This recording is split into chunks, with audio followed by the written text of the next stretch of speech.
자, 이번에는 치매에 대한 설명입니다. 치매는 디멘시아라고 하죠. 뇌의 만성 또는 진행성의 질병으로 발생하는 증후군인데요. 기억력과 사고력, 이해력, 계산력, 그리고 학습 능력, 언어나 판단력을 포함한 고도의 되뇌 겉질 기능의 다발성 장애로 후천적입니다.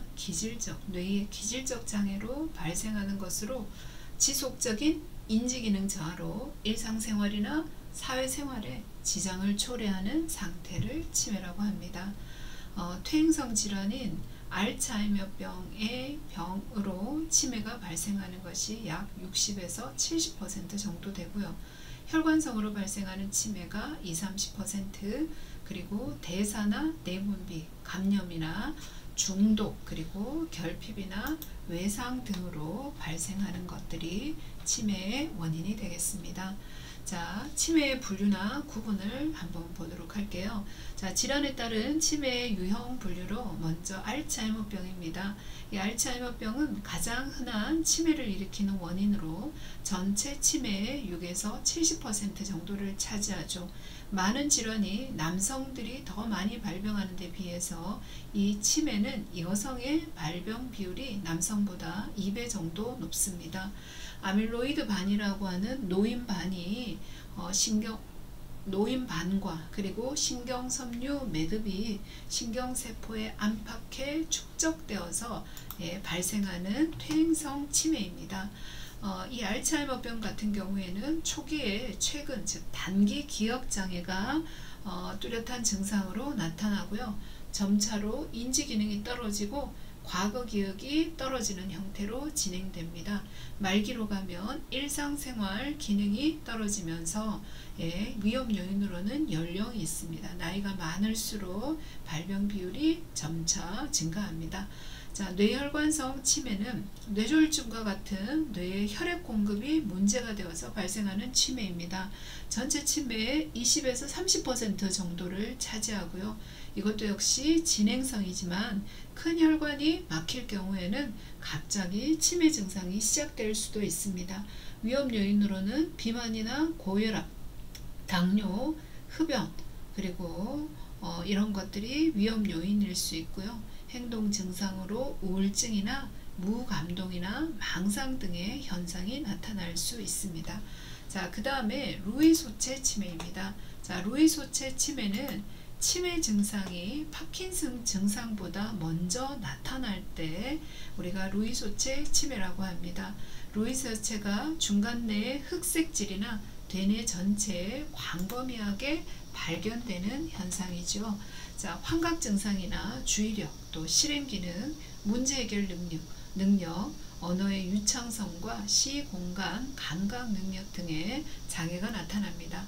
자, 이마 관자옆 치매 같은 경우에는 이마옆 앞과 관자옆 앞부분의 병리적인 변화가 주로 나타나는 퇴행성 치매입니다. 65세 이하, 약 주로 50대 젊은 연령층에서 흔히 나타나는 치매의 주된 원인이 되고요. 기억력은 잘 보존되어 있지만 언어나 절제나 판단이나 사고 등의 기능 저하가 우선됩니다. 뇌의 앞쪽이 전체적으로 작아지고 현미경으로 관찰할 때 픽체라는 것이 발견되어집니다. 말이 줄어들고 말기에는 실어증 현상이 나타납니다. 자, 알코올성 치매는 알코올의 과다 섭취로 인해서 뇌의 기억을 관장하는 영역의 손상으로 증상이 발생합니다. 손의 위축이 나타나서 떨림이나 보행시 비틀거림, 블랙아웃 현상이 나타나고 이마엽 손상 시 폭력적인 성격으로 바뀌기도 하죠. 자, 혼합형 치매는 알츠하이머병과 혈관성 치매 그리고 다른 형태의 치매가 함께 동반되어서 나타나는 현상입니다. 빠르게 진행되거나 초기에 확실한 증상이 나타나는 특징이 있죠. 자, 해부학적인 발생 위치에 따라서 치매를 분류하면 겉질의 손상으로 치매가 발생되기도 하고요. 또 겉질 아래 영역의 손상으로 치매가 발생되기도 합니다. 겉질 치매는 대뇌 겉질에서 기질적 기능적인 장애가 유발되는 것으로 알츠하이머병과 픽병 등은 겉질 치매에 해당이 되고요.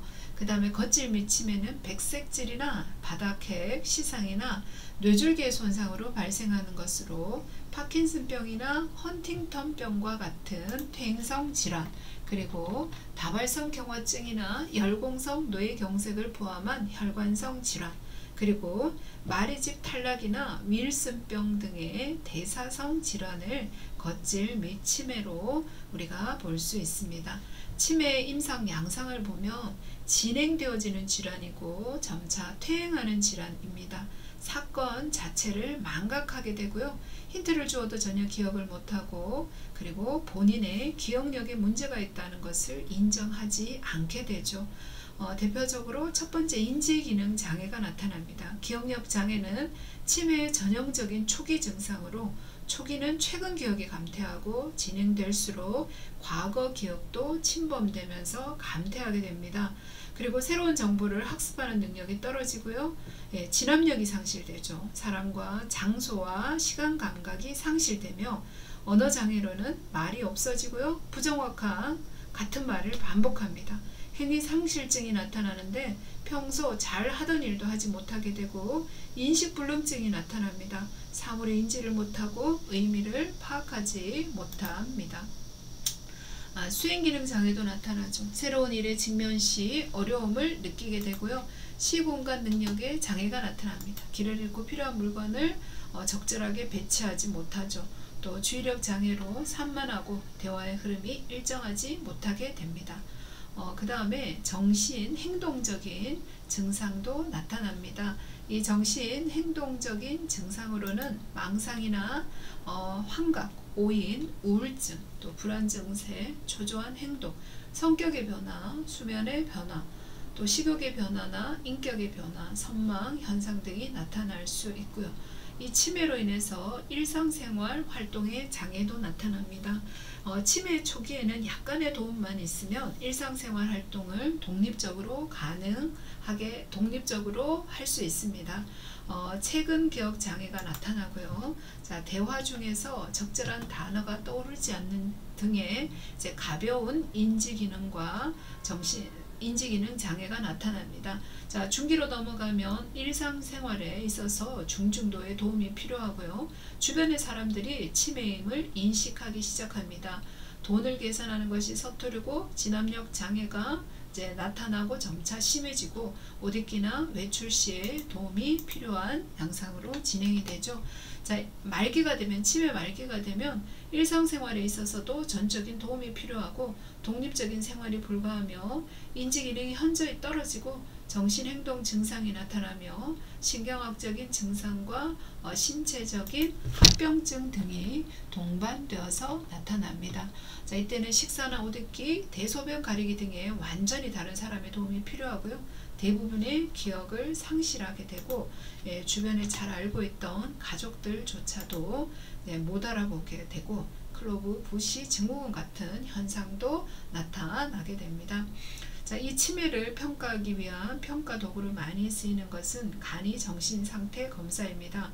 자, 공통적으로 치매 선별 검사로 추천하는 도구로 짧은 시간에 간단하게 시행이 가능하게 되고요. 질병의 진행 과정 그리고 진행의 과정, 시간에 따른 경과를 관찰할 수 있습니다. 중재입니다. 중재는 이렇게 밀려버렸네요.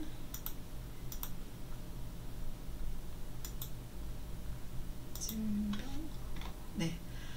치매 단계별 운동치료에서 초기에는 신체뿐만 아니라 정신적인 안정과 문제행동을 위한 안정된 영양 공급이 중요하죠.